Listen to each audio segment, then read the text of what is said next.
Hello guys, welcome to my channel. और आज मैं आपको ओनरशिप रिव्यू देने वाला हूँ मेरी खुद की बाइक।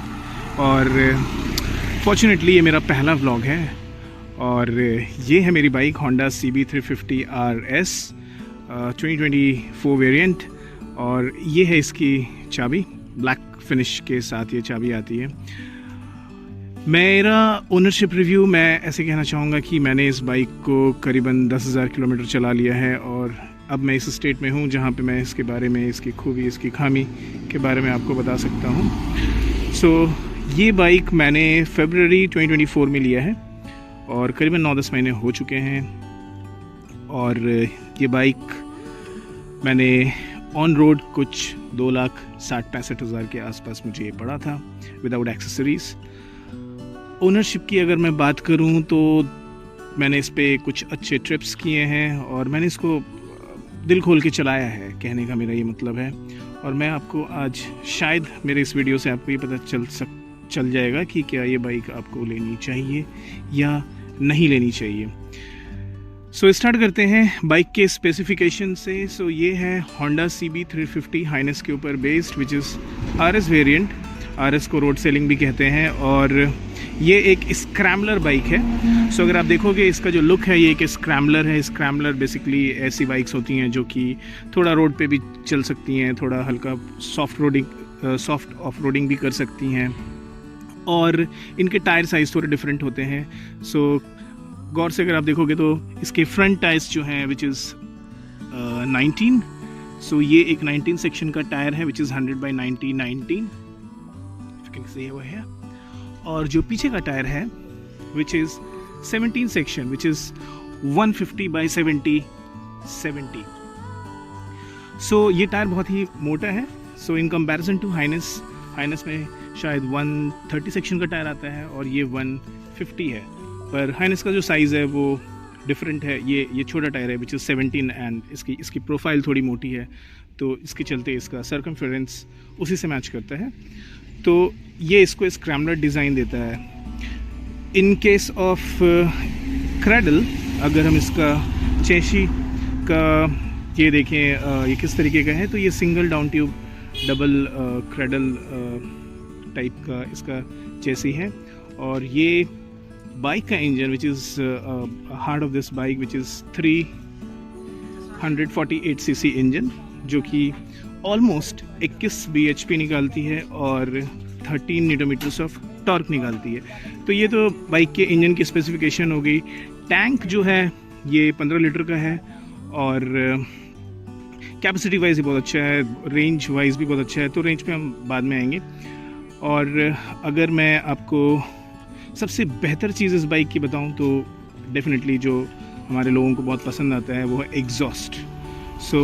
अभी तुरंत मैं आपको चाबी लगा के एग्जॉस्ट सुनाने की कोशिश करता हूँ।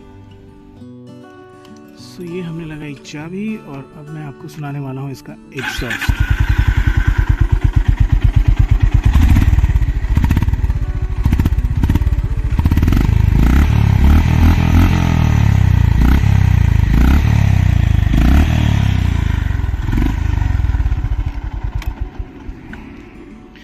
ऐसा कुछ एग्जॉस्ट मिल जाता है इसमें, बहुत ही बेस से भरा हुआ है और बहुत ही ग्राउलिंग सा साउंड है। In comparison to its competitors मुझे शायद ये इस सेगमेंट की सबसे अच्छी आवाज़ देने वाली बाइक लगती है। और सही मायने में देखा जाए तो शायद किसी आफ्टर मार्केट स्टॉक्स की एग्जॉस्ट की इसमें ज़रूरत नहीं है।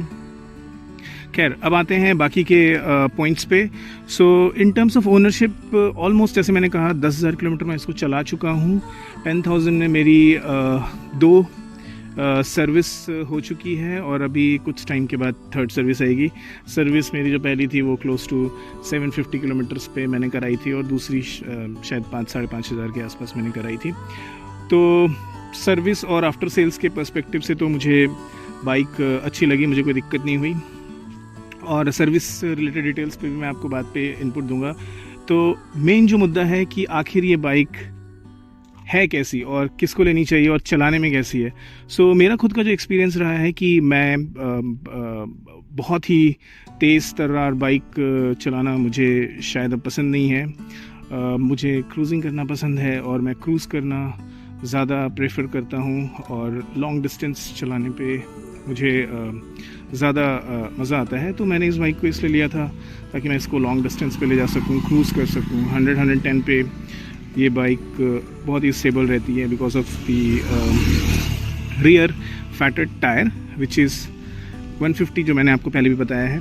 और सबसे अच्छी बात यह है कि सस्पेंशन बहुत अच्छा है इसमें। फ्रंट सस्पेंशन शोवा का है और पीछे भी जो सस्पेंशन है वो 5-वे एडजस्टेबल है और आप उसकी सस्पेंशन की शॉक्स को आप एडजस्ट कर सकते हैं। और हमने इसमें लॉन्ग राइड किया, मैंने और मेरी वाइफ ने एज अ पिलियन, और हमें कभी भी कोई खासा दिक्कत महसूस नहीं हुई इसके सस्पेंशन में बिकॉज ये बहुत ही कॉम्प्लाइंट राइड आपको देती है, बहुत ही कंपोस्ट राइड आपको देती है और कहीं ना कहीं आपको कोई ऐसी थकान सी महसूस नहीं होती है। तो हमने ऑलमोस्ट इन 10,000 किलोमीटर में करीबन 6 से 7,000 किलोमीटर हमने इसको हाईवेज़ पे चलाया है। हम लोगों ने इस पे कोलकाता की राइड की और हमने इस पे कुछ माउंटेन्स की राइड की और ये हर जगह विदाउट एनी प्रॉब्लम हमें बहुत ही कंफर्टेबली लेके गई।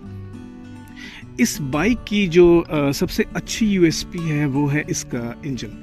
सो इंजन इसका कुछ ऐसा है कि ये 21 bhp के आसपास ये निकालता है और ये बहुत ही कंफर्टेबली क्रूज़ करने के लिए without any challenge, without any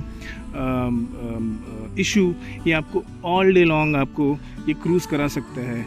और सबसे बेस्ट चीज़ ये है कि ये इंजन 350 के होने के बावजूद भी सिंगल सिलेंडर 348 cc के आसपास ये फिर भी एयर कूल्ड है और फिर भी ये गर्म नहीं होता है। सो ऐसी कभी कोई दिक्कत नहीं, शिकायत नहीं आई कि पैर में बहुत गर्मी लग रही हो और ये प्रॉब्लम हो रही हो, ऐसा कुछ भी कभी नहीं हुआ। सो ये एक बहुत अच्छी चीज़ रही इस इंजन के साथ। और माइलेज पे अगर हम बात करें तो करीबन शहर में ये 33-34 किलोमीटर्स एट एन एवरेज का ये मुझे माइलेज देती है। और हाईवे पे अगर आप इसको 100 से ऊपर चलाते हैं तो शायद थोड़ा माइलेज इसी के आसपास फिगर पे रहेगा, 28-29। अगर आप इसे 80-90 के आसपास चलाते हैं तो इसका माइलेज शायद और अच्छा हो सकता है। तो मैंने खैर अपने एक्सपीरियंस के मैं अपने हिसाब से अगर बताऊं तो मैंने इसको 100-110 पे हमेशा क्रूज़ किया है, तो मुझे क्लोज टू 30-29 के आसपास इसकी एवरेज माइलेज मिली है। आते हैं इसकी सीट पे।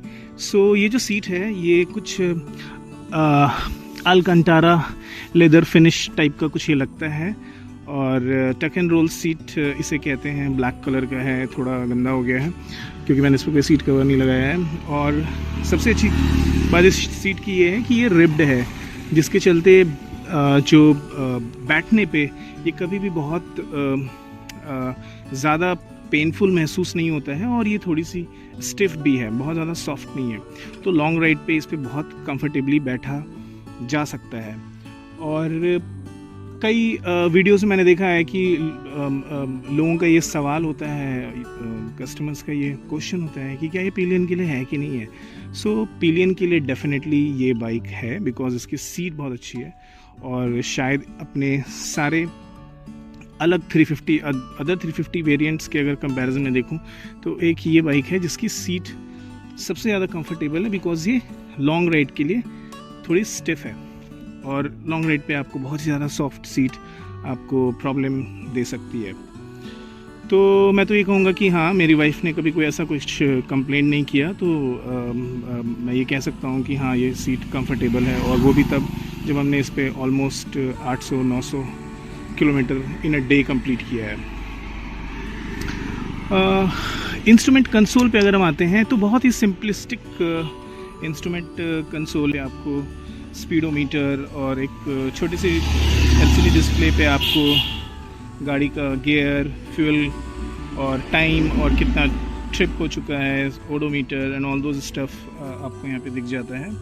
कुछ टेलटेल लाइट्स हैं जैसे traction control, side stand, neutral, ABS, ये सारी चीज़ें की लाइट हैं। और ये सिंस BS6 फेज़ 2 बाइक है which is also E20 compliant, तो इसमें OBD2 डायग्नोस्टिक वाले भी नोटिफिकेशंस आते हैं इन केस अगर आपकी गाड़ी में कोई प्रॉब्लम होती है तो।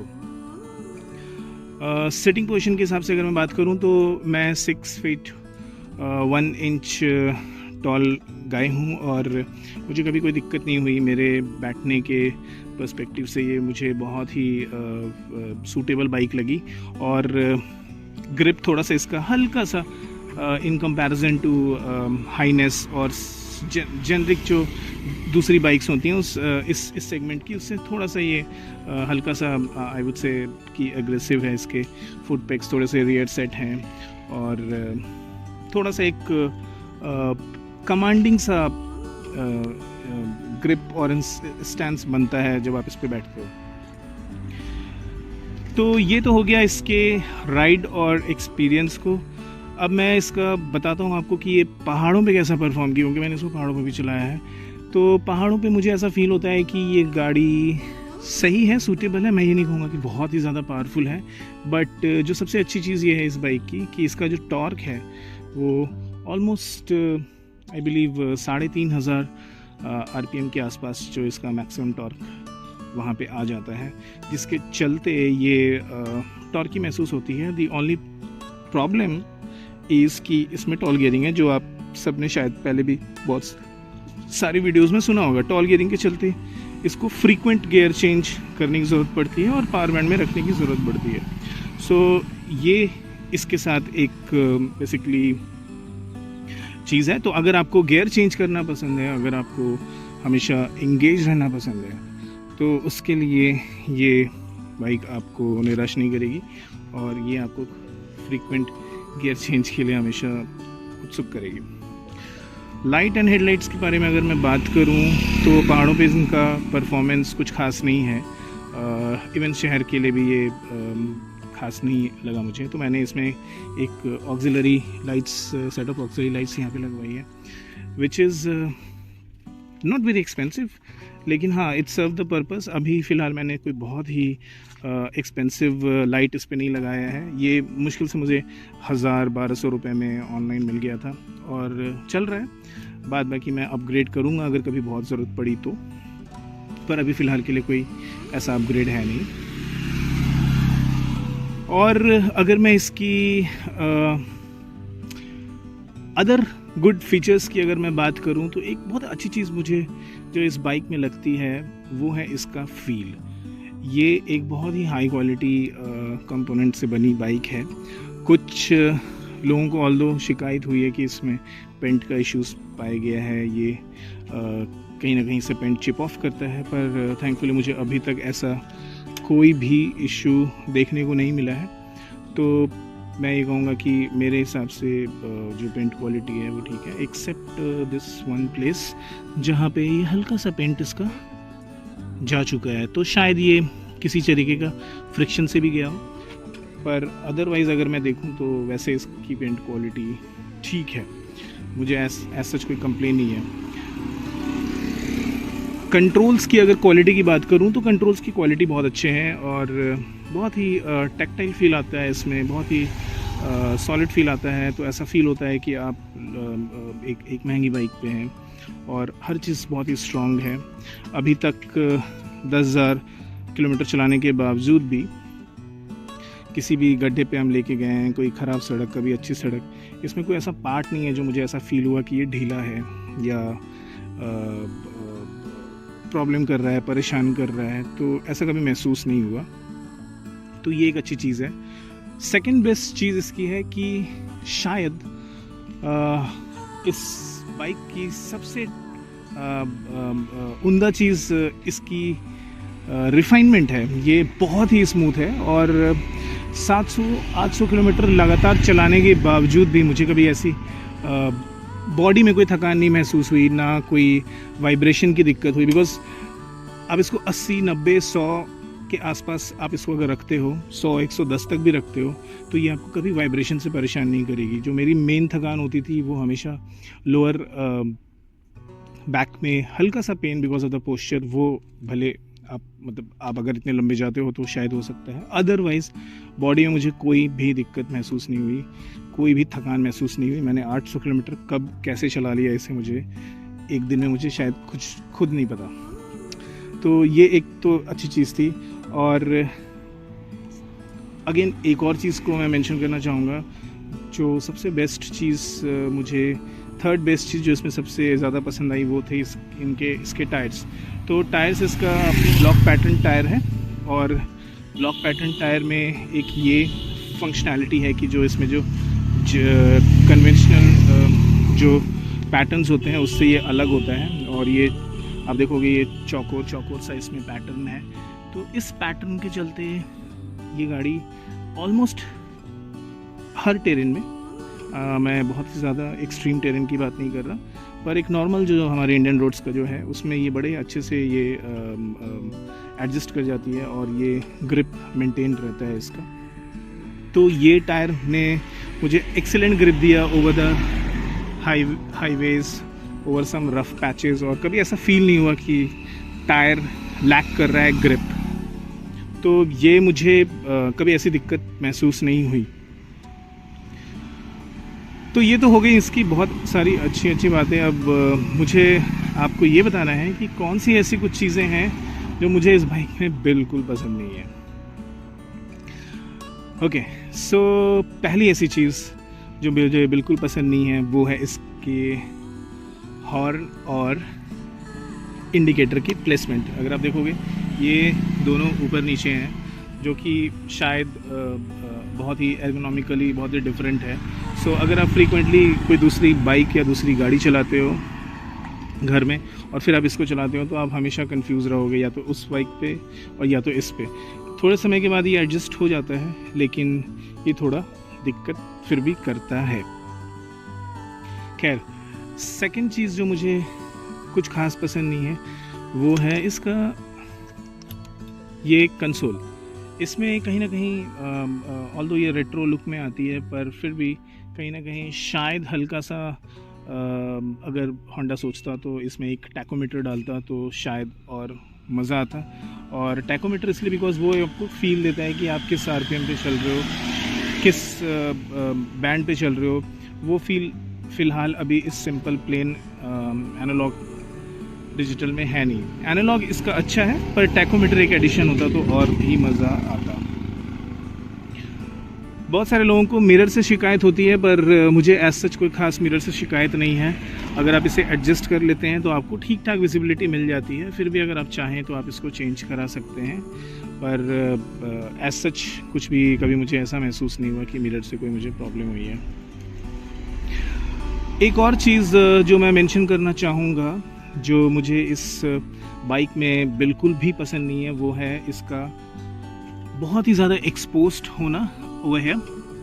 सो ऑल्दो इसमें नीचे इंजन गार्ड लगा हुआ है मेटल का, बट अगर आप देखोगे इस बाइक को अगर आप ज़रा से बारिश में चलाते हो या ज़रा सा भी कोई गंदी सड़क पे चलाते हो गंदी हो जाती है। इसका फ्रंट मड गार्ड बहुत छोटा है, और ये मड गार्ड छोटा होने के चलते ये हमेशा गंदा पीछे फेंकता है, और बारिश में तो खास कर।